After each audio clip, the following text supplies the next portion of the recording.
कश्मीर में जब ये 370 हटाने की बात आई तो रात को मुझे गृह मंत्री के यहां से आदेश आया कि कल एक चिट्ठी आपको भेजनी, चूंकि वो असेंबली होती तो असेंबली की चिट्ठी जाती, चूंकि असेंबली थी नहीं, गवर्नर रूल था, तो मेरी चिट्ठी के आधार पे उसको हटना था। तो मैंने चीफ सेक्रेटरी को बुला, कहा कि सुबह ये चिट्ठी मैंने ड्राफ्ट कर रखी थी कि सुबह ये चिट्ठी टाइप करा के मेरे साइन करा के दिल्ली भेज दो। उसने कहा साहब हटा रहे हो? मैं कहा जी हाँ हटा रहे हैं। कहने साहब 1000 आदमी मारना पड़ेगा। मैं कहा क्यों? कि यहाँ तो रिवाज है, यहाँ तो बुरहान वानी जब मरा था तो 150 आदमी तो उसके मरने पे अब मरे थे, थानों में घुस जाएंगे, हथियार लूट लेंगे, लोग हमला कर देंगे और पता नहीं क्या क्या अफरा तफरी होगी। मैंने कहा कुछ नहीं होने का, चिड़िया भी नहीं बोलने की। उसने कहा आपको कैसे ये भरोसा है?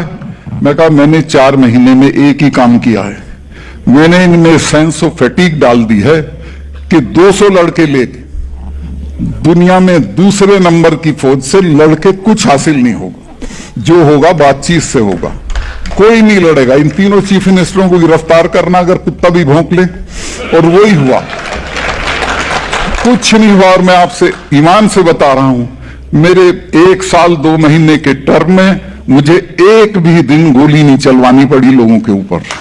मैंने पत्थरबाजी रुकवा दी, मैंने जो वो भर्ती थी नई वो रुकवाई, और लोगों को समझा दिया कि इसमें कुछ नहीं है। मैंने 1 साल में 44 कॉलेज दिए, 1 साल में, जहां जो मांगता था उसे फौरन डिग्री कॉलेज दे देता था। मुफ्ती सईद के एक साथी थे जो मेरे भी दोस्त हैं, अब तो उनकी डेथ हो गई पिछले कुछ महीने पहले, उनका नाम था मुजफ्फर बेग साहब। तो मुझे मिलने आने वाले थे जम्मू के उसमें गवर्नर हाउस में, थोड़ा देर हो गई। मैंने पूछा साहब क्या हो गया? कहने यार मुझे जिलानी साहब कि उन्होंने मुझे बुला लिया था। तो मैंने कहा क्या कह रहे थे? कहने सही बता दूं? मैं कहा बताओ। कहने कह रहे थे यार इस गवर्नर से तो डील हो सकती है। मैंने पूछा कैसे? कहने तू जब बात करता है दिल निकाल के हथेली पर रख लेता है, कोई तिकड़म की बात ही नहीं करता।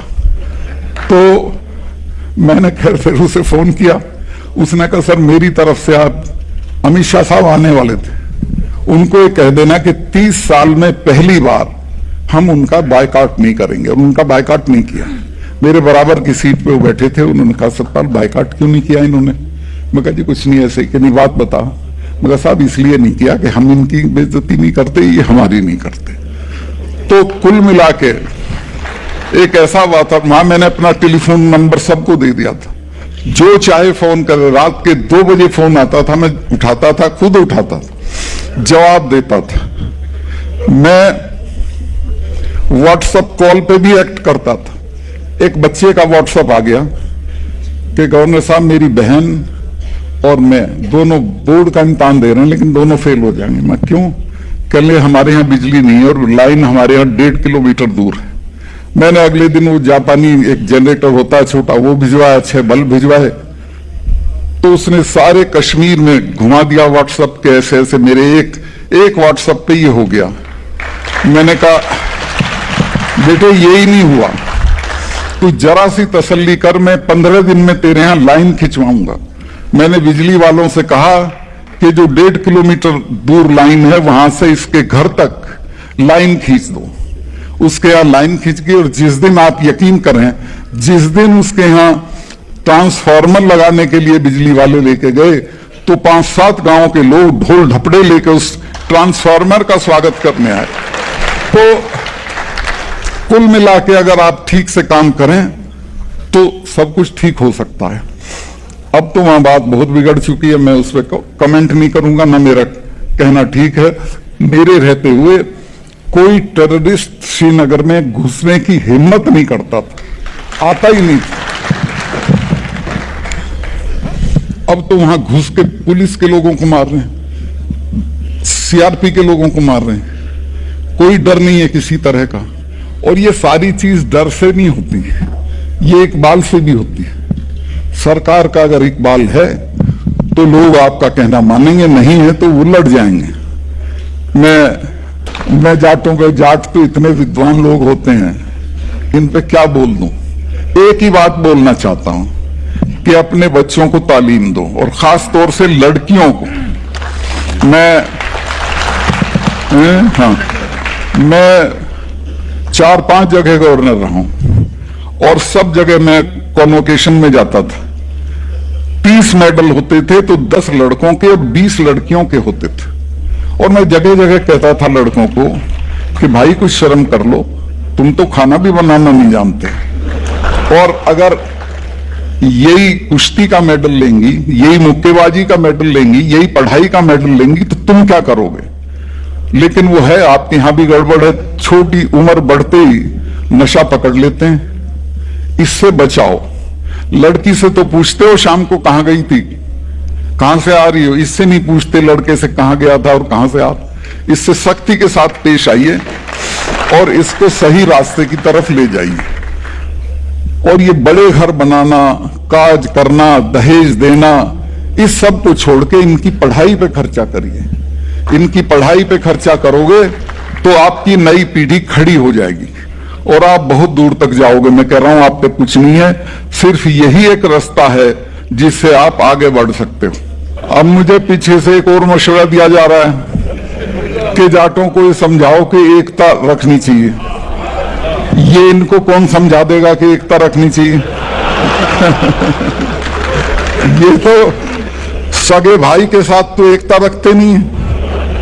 मुझे एक वो है जिसने ये हीर रांझा लिखी है, उसका नाम है वारिस शाह। वारिस शाह ने लिखा कि जाट में 17 अवगुण होते हैं। वो सारे तो मैं आपको गिनाऊंगा तो मेरे स्टेज पे जूते आएंगे, वो मैं नहीं गिनाऊंगा, लेकिन 3 गिना रहा हूं। एक तो ये कि अपने सगे भाई के साथ भी न्याय नहीं करेगा। दूसरा ये कि अपने भाई के दूसरे की जूतियों में बैठेगा, भाई के सिंहासन पे नहीं बैठेगा, और कभी न्याय नहीं करेगा। तो इससे निकलो, मिलके चलो, एक दूसरे की मदद करो, छोटी मोटी चीजों पे झगड़े मत करो, मुकदमेबाजी मत करो और आगे बढ़ो।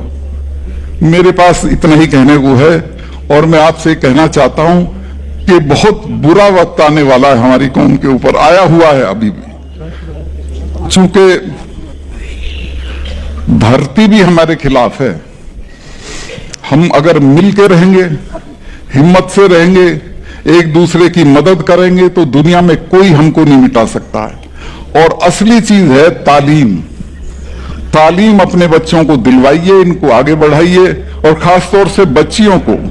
आप तो इनको पैदा भी नहीं होने देना चाहते, आपका बस चले तो ये पैदा ही ना हो, लेकिन जब ये पैदा हो जाती हैं तो ये दूर तक जाती हैं, ये मेडल लेती हैं। अब आप देखो, राजस्थान में तो कुछ लोग आपके दूल्हे को भी घोड़ी पे नहीं बैठने देना चाहते थे, और जब आपकी बच्ची IRS होके जाती है तो वही लोग उसको सलाम करते हैं। तो तालीम की ये ताकत। एक और चीज मैं बता के अपनी बात खत्म करूंगा।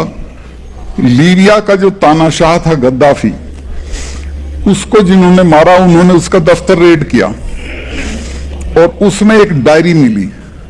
उस डायरी में तानाशाह ने लिखा था कि मुझे सबसे ज्यादा आनंद तब आता है जब मैं देखता हूं लिटिल कोंडोलीजा राइस अमेरिका की विदेश मंत्री थी, हल्की फुल्की सांवले रंग की, शक्ल सूरत में साधारण से भी नीचे, लेकिन विद्वान थी, मेहनती थी, पढ़ के बनी थी। वहां हमारी तरह सिफारिश से विदेश मंत्री नहीं बनता है। तो उसने लिखा कि मैं जब लिटिल पोंडी को देखता हूं शेखों को धमकाते हुए तो मुझे बहुत आनंद आता है। तो ये हमारी लिटिल पोंडी लड़कियां जब साहिबान को इनको धमकाएंगी दफ्तर में तो आपको बहुत मजा आएगा। इनको तालीम दिलवाइए, आगे बढ़ाइए, और शादी की जल्दी मत करिए कि भाई वो राड़ काट दो और जल्दी भेज दो और ये करिए। उसको तालीम दो, फिर उसके बाद वो कहीं जाना चाहे किसी कंपटीशन में उसमें बिठाओ और उसको आगे बढ़ाओ। बहुत लंबा हो गया, मैं आपका बहुत बहुत आभारी हूं। सिर्फ इतना कहना चाहता हूं कि मैं आपके साथ हूं और रहूंगा।